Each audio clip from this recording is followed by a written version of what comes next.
Welcome everybody, this is going to be a game breakdown of a game that's a little more divisive, so we thought it'd be fun to talk about. I'm Nick. I'm Mike. And by the title, you guys already know that that's Super Paper Mario. This game, let's just say it has its fans, its die-hard fans, and it also has its people who kind of really hate the game. And when you look at the older Mario RPGs, like the ones made by, I believe it was just Square at the time, it was just Squaresoft. And then when it went to Paper Mario 64 and Paper Mario the Thousand Year Door, this is where it kind of took the very drastic shift. And then it kind of went on to the ones that are more divisive and fans are starting to scream for, hey, let's bring back the older games. So I thought it'd be fun to talk about. And the first question that I want to pose to Mike is, what do you think about the shift? Do you think that ultimately that it was a good thing? Because one of the things that really the Paper Mario games have always been known for was, at least when it was Paper Mario, but not when it was Super Mario RPG, was its accessibility and its difficulty being very easy. Do you think that it's a good thing that it continued that trend, or did you like when Paper Mario 1000 Year Door offered more challenge in that case? I don't know. I mean, well, I guess I'm going to throw it, but do you think Thousand Year Door offered more challenge than the original Paper Mario? I believe so, and in a couple areas. One of the ones was in... I don't want to bring it up already, but like the final boss fight, because I want to talk about that in a different setting. Because the final boss fight, I will say, was a huge spike in difficulty, where I remember when I was a kid, I definitely had trouble with that boss. But I also think in the way of offering like the Pit of 100 Trials, nothing really in that vein was there in Paper Mario 64, unless you include like Sensi Koopa, who was blocking the way to get to the Koopa Village, which I don't think that really counts as like a super boss. He's just some asshole stopping you from walking down a path. Yeah. I was just curious. I mean, I do see what you're saying. The final boss in that game was pretty difficult. Especially the way they like had like 3 in a row like that, and you could save between the last one, but the first 2 you couldn't save between, and so that was pretty tough. I don't know. I like games with a challenge, especially JRPGs like this, because, and I know we've talked about this a lot with Pokemon. I love the Pokemon franchise, but I don't like repetition, and I don't like it when I feel like the game I'm playing is I can just hit fight and attack over and over and win. And I do feel like the first Paper Mario was that, where like I would just spam attack, and then periodically when my health got low, I would use an item to heal myself. And I feel like, though there's other ways you can certainly play it, there's a lot of variety, you didn't have to play it those ways. You could play just by jumping or hammering, right? So I did like that Paper Mario 1000 Year Door offered a little more variety. I think especially the enemies had more variety. So I did like that. What's funny is, I guess if we want to, kind of reroute this into Super Paper Mario's direction, I feel like Super Paper Mario, despite being so different, was also really easy. Like, I feel like we're going to talk all about, as we go on with this, how different Super Paper Mario is compared to the first two. But the core of it's kind of the same. It's still very simple. As far as the game design goes, the setup and the structure of all the levels was kind of the same. It's just not turn-based combat. But I feel like in terms of difficulty, it was kind of the same. I think one of the things that was also really weird for it, too, is because this game, Super Paper Mario, was originally developed to be a GameCube game.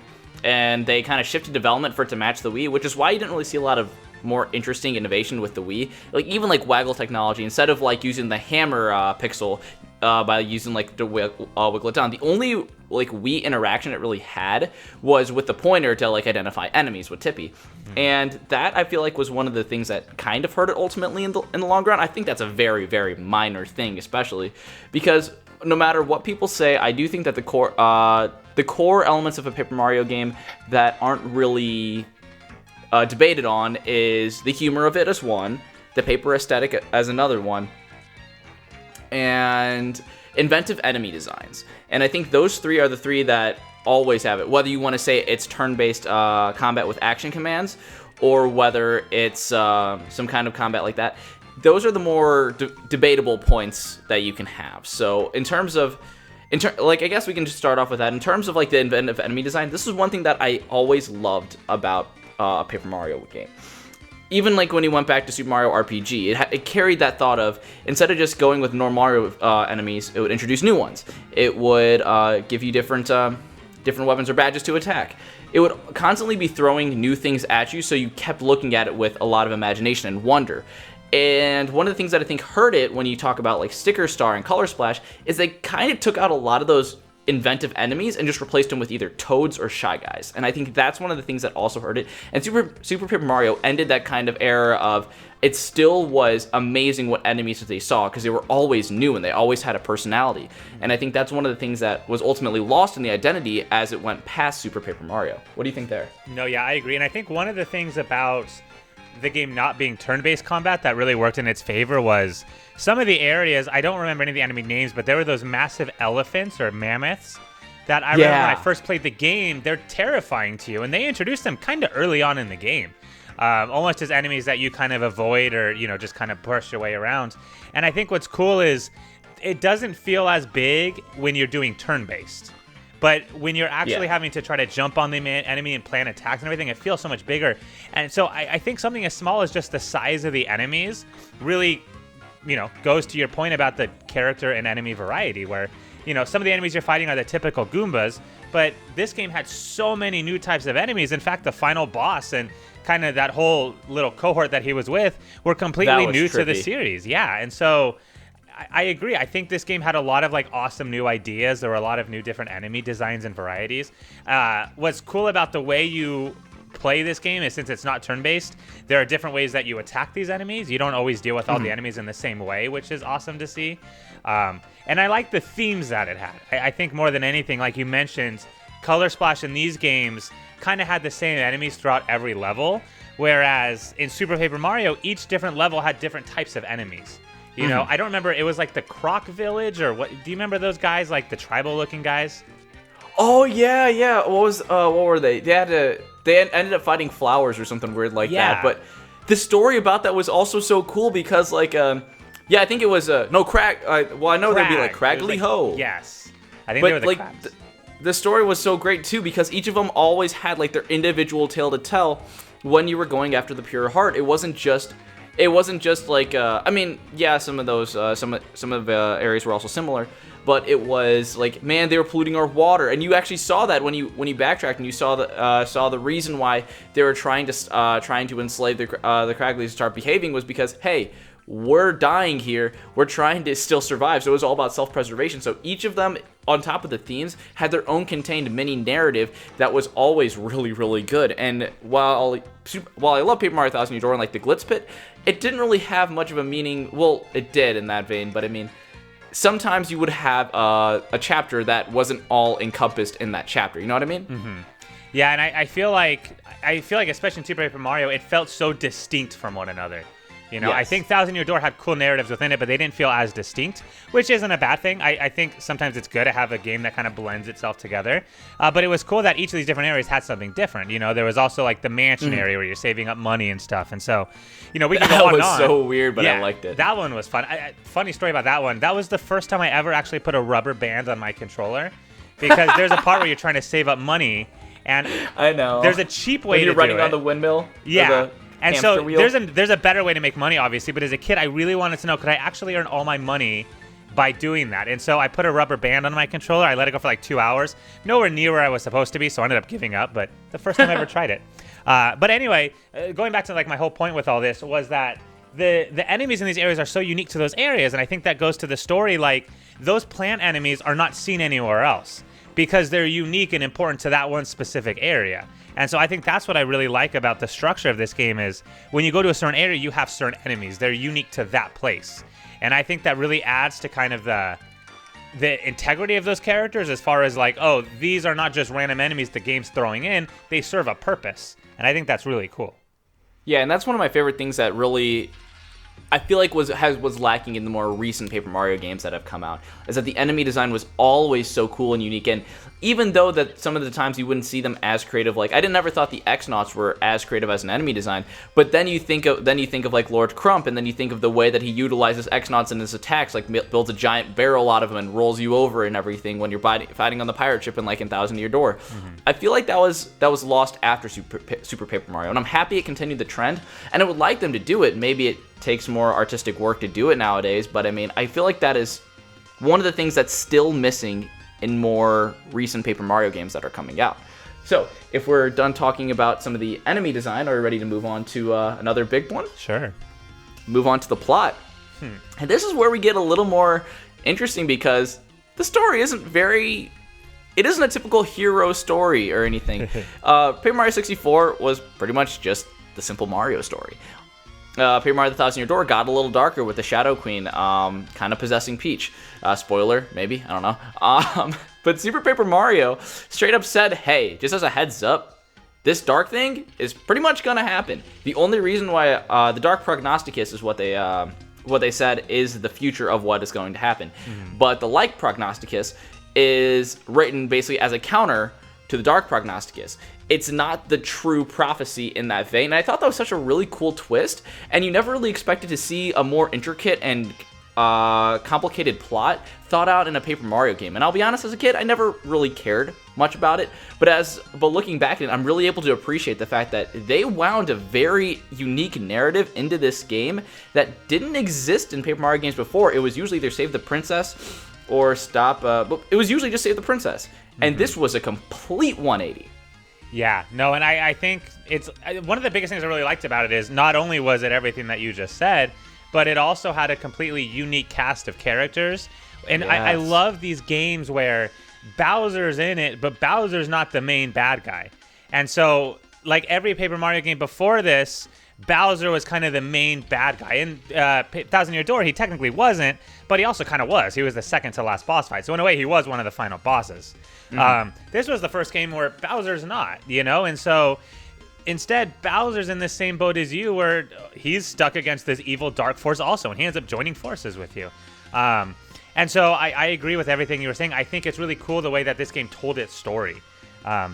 It's so different from the other games. It is still about a wedding. Part of it is. Yes, that is true. That is true. But outside of that, it was just so different. And I loved the characters. And I keep alluding to it, and I keep barely mentioning it, but I know. We're talking about that soon.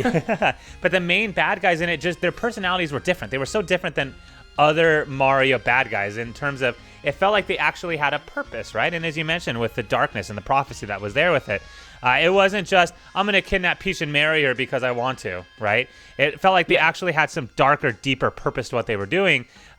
Paper Mario is known for its sense of humor, and this game has a ton of humor in it, but the fact that it had almost this kind of darker plot with it kind of made it exciting, It felt like it was a little bit more in-depth and mature with the topic it was going on, which I really liked.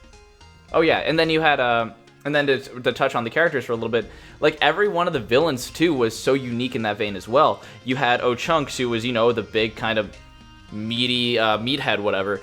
Mimi, who was still kind of creeps me out to this day. Dementio, who is so damn good, and then you also have Count Bleck and the relationship with Timpani.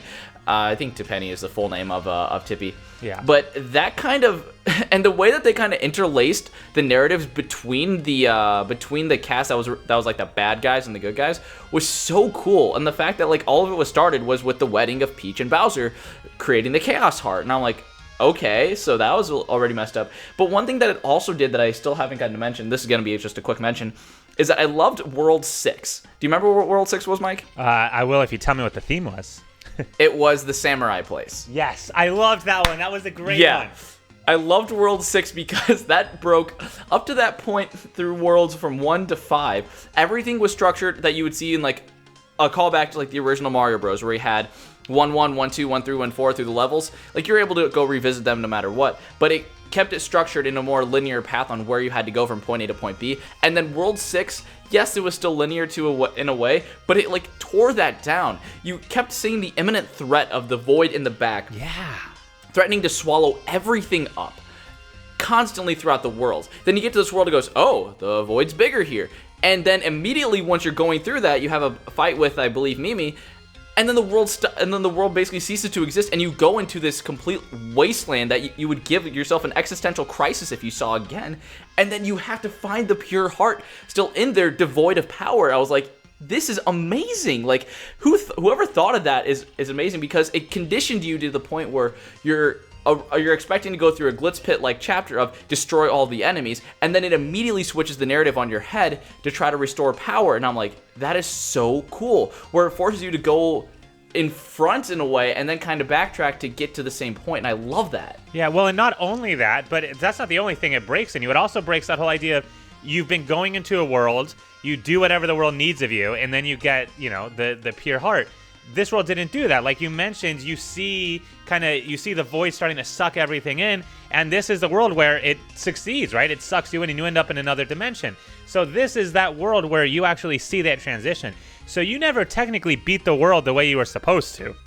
Yeah. Right? What ends up happening is everything gets completely warped, and then you end up getting the pure heart through these completely out insane means. And I think that's what was so special about this world is you're going through the motions the way that you're expected to. And in two different ways, it completely breaks that. And I think that is so awesome. I totally remember that world now, and that was such an awesome one. And I think that was just something that left a huge impression on my mind. But it sucks that we got to keep going because I do love so many details about this game. And things like that are what really make me appreciate it. And while I know certain people who, I guess, for example, like my sister, who really liked like Thousand Year Door in 64 and really didn't get into Super Paper Mario, I love those touches where, yes, it was a very different experience, but it was still so fresh and new. While still seeming familiar. But at this point now, we still got to move on. Unless you want to gush about World 6 for a little bit. Let's talk about the characters. Sure, let's do it. All right. One of the things that I think is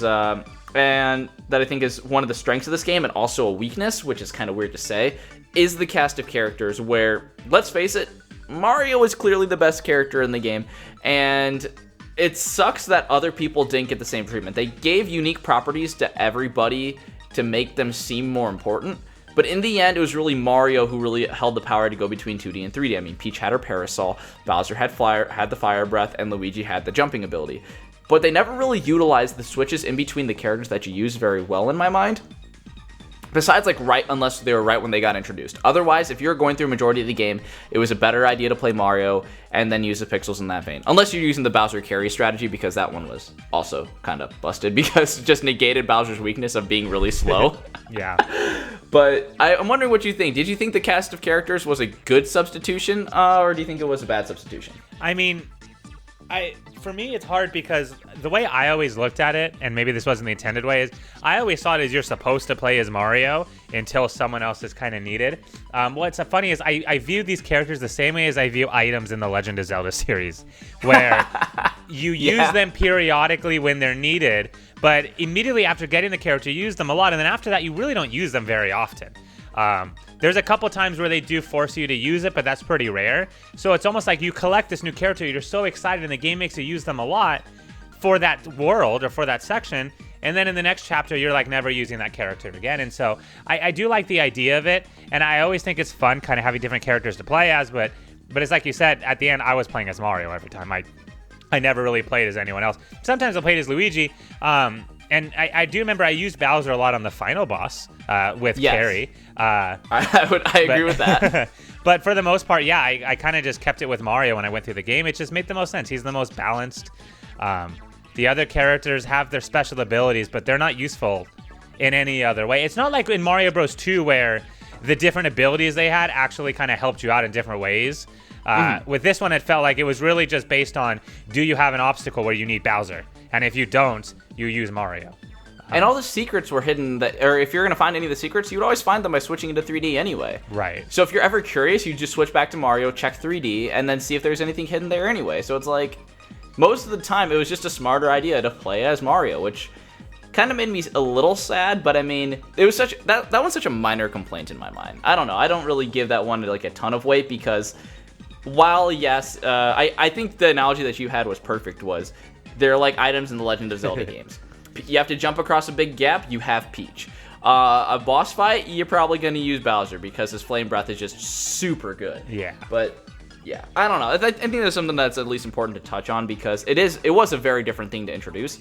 And I like the attempt. I just think that in terms of execution, I think it would just be easier to be, at least in my opinion, I think it'd just be easier to play as anyone and just give them all the ability to turn it into 3D. Yeah. Well, I think that was the biggest thing that held it against was like, because like you said, most of the game is revolving around switching from 2D to 3D. So the fact that you couldn't do that without Mario, like, why would you not play as Mario? Because like you said, you find a secret path that looks like it could be in 3D, you're going to switch back to Mario. So it's efficient to be Mario unless you need to be someone else.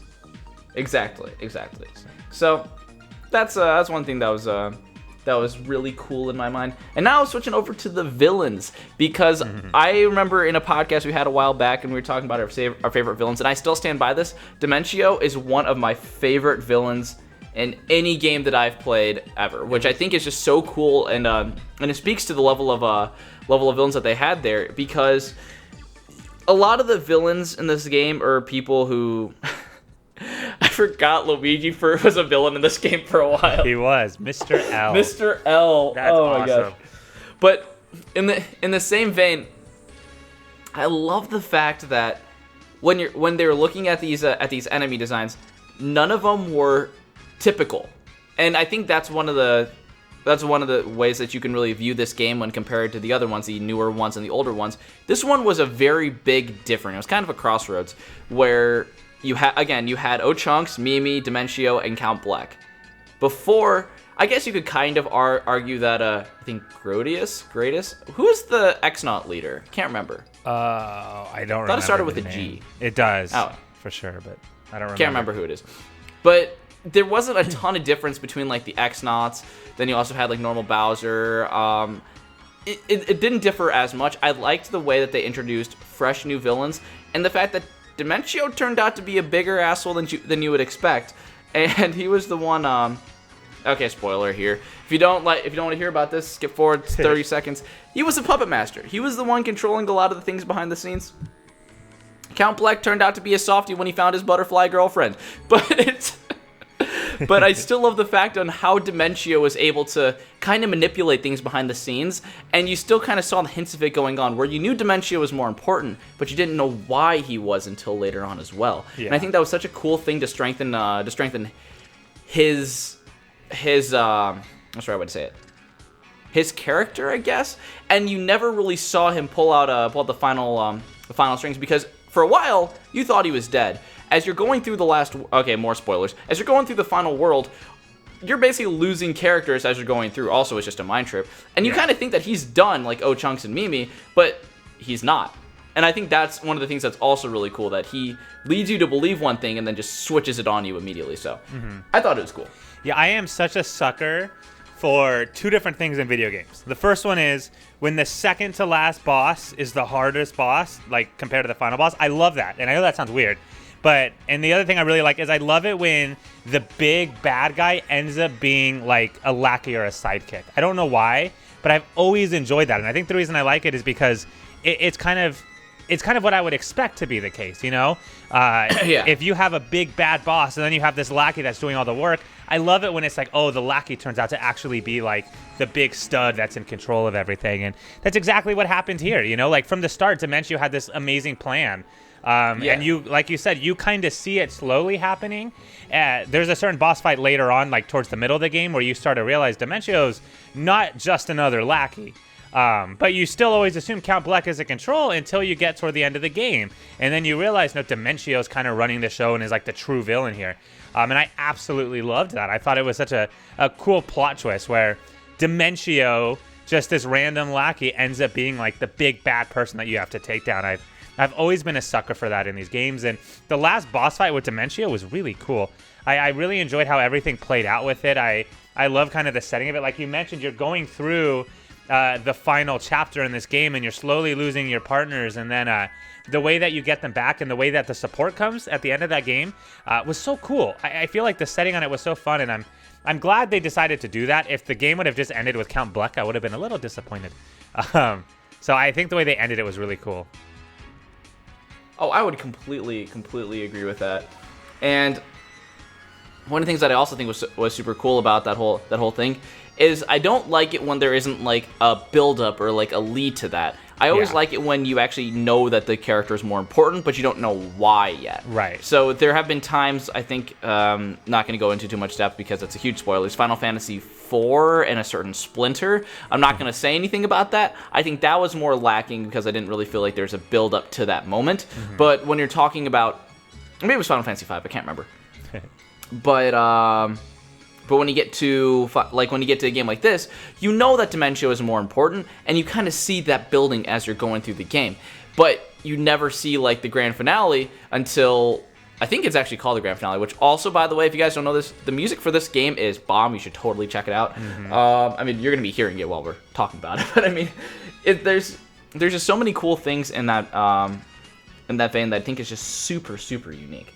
And that one of the things that we didn't even talk about was the fact that, also, spoiler here, that Merlin, the guy who's been helping you out on your journey, is pretty much one of the reasons why Tippy is the pixel that she is. And I'm not sure, she might have memory loss and whatnot. And so the kind of the flashbacks that you, I'll be honest, as a kid, I kind of ignore that. But the flashbacks that we're talking about with Blue Mier and Timpani, you start to realize that that goes to a little more in depth when you're traveling through this entire game and you know that Tippy has more backstory and that Count Bleck has more backstory. And it's never just, bam, I'm the big bad guy at the end. You see it building throughout the entire game, and even if you don't catch on to it, you still have that kind of shocking moment at the end, like, oh, that's where it is. And it's done so well, it is a shock to you, but it isn't like, okay, that was completely stupid. And so I like it. I agree with you, Mike. I like it when it turns out that the main villain is like more of a still of a shock to you. It's not the guy you expect to be the main villain at the end. But I also like it when there needs to, or I also think there needs to be a build up to that. And I think Super Paper Mario did build it up very well. Yeah, I do think. If you don't mind me changing the topic, there's one question Go I do ahead. have. We've been so positive, and it's such a good game, but I do want to say, do you think them choosing to go away from the turn-based combat style for this game kind of ruined the game? Because when I look at Resident Evil 4, and this is kind of what this reminds me of, Resident Evil 4 was a fantastic game, but I think it set the wrong message that, oh, this franchise is great without survival horror, it just needs the action, and it put it down a bad path. Do you think Super Paper Mario kind of did that as well? I do, to an extent. I think that, again, we have been very positive, and I do think that this game should have more praise, if anything. I think a lot of the complaints is that it doesn't follow almost a cookie-cutter method of what Thousand Year Door did right, and I think that's a fine thing. And while I would say that overall as a game, I think that Thousand Year Door is a more solid game and the one that I'd be more likely to revisit, I think the fact that it did hurt it a little bit. And this is when I believe that Nintendo started to think of, okay, our Mario and Luigi games are popular, like Superstar Saga, Bowser's Inside Story, Partners in Time, were all fantastic games, and there are RPGs. Let's have that be our RPG, and we can keep our Paper Mario series as the more simplistic style of RPGs, or make it more of an adventure platformer. I feel like they never wanted to keep two of the games in the same genre when one could be branched out. And I think both series actually suffered because of that, too. And I would agree. I think the issue is that it's not as much, though, that it took away the turn-based combat. It's because of the simplicity and the enemy designs. I think those are the two things in my mind. Because I've seen gameplay of... I've seen Travis play Color Splash. I've heard you talk about it. The humor never left. Yeah. The humor is still there. But the enemy designs and the simplicity is, I feel like, what ultimately hurt it down the road. And while the simplicity has always kind of been there to begin with the turn-based combat, you were still more engaged when playing. Right. And while, even though it's still turn-based, or even though even this addition of an action command can give you more of a way to engage in a battle system. The enemy design, I feel like, is the ultimate nail in the coffin. Well, I mean, there's also the partner mechanic, whatever. But I think the enemy design, the more that I think about it, is the ultimate nail in the coffin of what it should not have done. When you replace almost everything with toads, and you're not focusing on what gave you the creative eyes of Paper Mario in the first place, that's where it... I mean, I know I talked about the partner mechanic, and that did hurt me a little bit, but I think at the end, that was one of the things that definitely lost me at the end, was I never was excited to see an enemy. I was always just kind of dreading it. And the same thing with Sticker Star and Color Splash, they didn't really give you a big incentive to want to do those fights. Right. They were just kind of, all right, more paint or something like that. No, that's true. And I do think, looking back at, the newer Paper Mario games, I think one of the other big things that you kind of mentioned is like Super Paper, and not that you didn't mention it, but the other thing is, in terms of the gameplay, like the turn-based combat in the original games was very fun because it was new. Super Paper Mario was really fun, I think, because it moves by quick. I think, like you mentioned, the battles in Color Splash and Sticker Star were not fun. And I don't think it's just because of the enemy design, though I think that's a big part. I think the other thing is the battle system as a whole was kind of tedious So Yeah. you're doing this tedious battle system with repetitive enemy designs. It's not fun. Super Paper Mario's combat, since it wasn't turn-based, is as quick as you make it.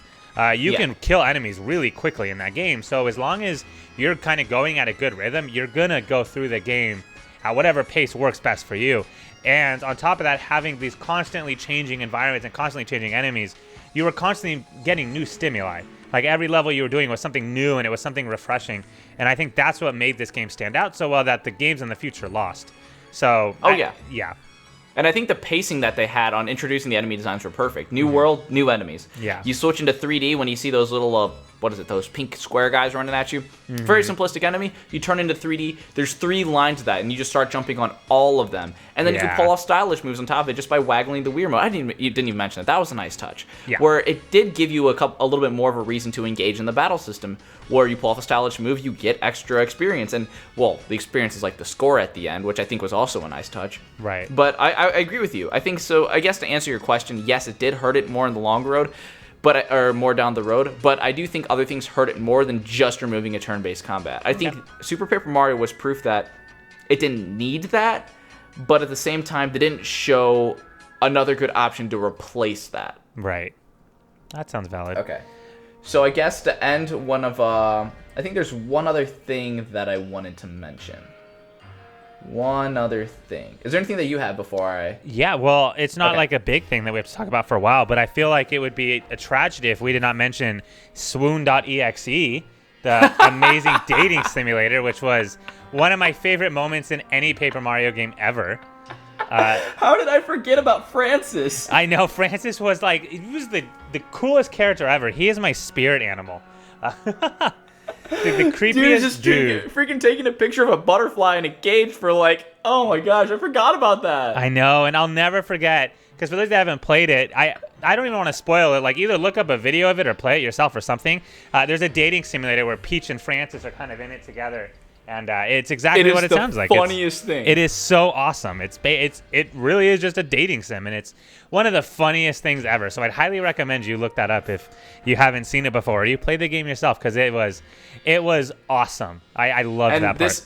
And this might be too topical, but one of my favorite moments on there was, I'm not sure if it was as a password thing or on a book on the shelf, but one of them was, I will complain about games online that I've never played before in real life. And I was like, oh my gosh, it's too real. I know. It's too real. Francis is every single person that comments on forums for gaming. It is so awesome. Gosh. Any controversial game ever, and the thing with Francis just rings true. That's hilarious. I can't think about anything. I'm good with ending on swoon.exe. I guess if we want to have this in conclusion, I think Super Paper Mario, especially as a Paper Mario installment, I still think it's a fantastic game and deserves the Paper Mario name. But it was the point when it started to take a direction where ultimately it did lose me. And here's some of the things that I think is hard for me to accept, and it's one thing that's kind of hard for me to accept, especially with a couple of game franchises that I'm going through at the moment. No game franchise is always going to keep you as a loyal player of the game. Mm-hmm. So, and I think Super Mario is where it ended for me with Paper Mario, but at the same time, I still like the fact that it was willing to do something that was so different and refreshing, and I think that it executed on almost every point, except for a couple of things that we did mention in this breakdown. But I ultimately think that it was a really, really good game. Yeah. No, I agree. I loved this game. This is probably almost my second favorite Paper Mario game, just because I love the story and the characters, and I'm such a story sucker. So any game that has a really good story, I get really invested into. And I think of all the Paper Mario games, this one probably had the best story, I would say. And so I really enjoyed that aspect of it. I would have been totally fine had they announced Sticker Star and it would have been in this style. I was not one of the people that was shouting for turn-based to come back, though I really enjoyed the turn-based.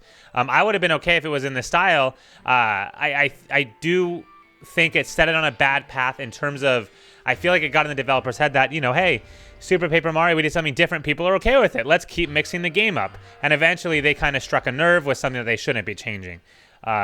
Super Paper Mario to me is a game that's proof that a developer can change a game in some ways and still have it be loved, or still have it come out really good, because no one really hated this game. I don't think it got as much love as the other games, certainly, but it was not like a game that people were absolutely trashing on either. But I do think I think this game did a great job of saying, hey, we can make some changes and still capture what Paper Mario is about. It was the games that came after where they started to lose that essence of Paper Mario. But this one was fantastic. Amazing characters, amazing story. I really did enjoy the gameplay of it also. It's just a really fun game. I highly recommend it if people haven't played it yet. Yeah, everything what Mike said, completely agree. Couldn't recommend it. Couldn't recommend it enough. And I think one of the things that also I do want to mention here is that when you have a disposable, or when you have a limited number of ways that you can attack in the game, I also think that's one of the things that kind of hurts in the long run. Yeah. So I know it's Sticker Star, it was more worse than Color Splash. You kind of got enough cards, so it didn't really matter. But anytime when you have a limited resource, you don't want to use a limited resource in that vein. But right.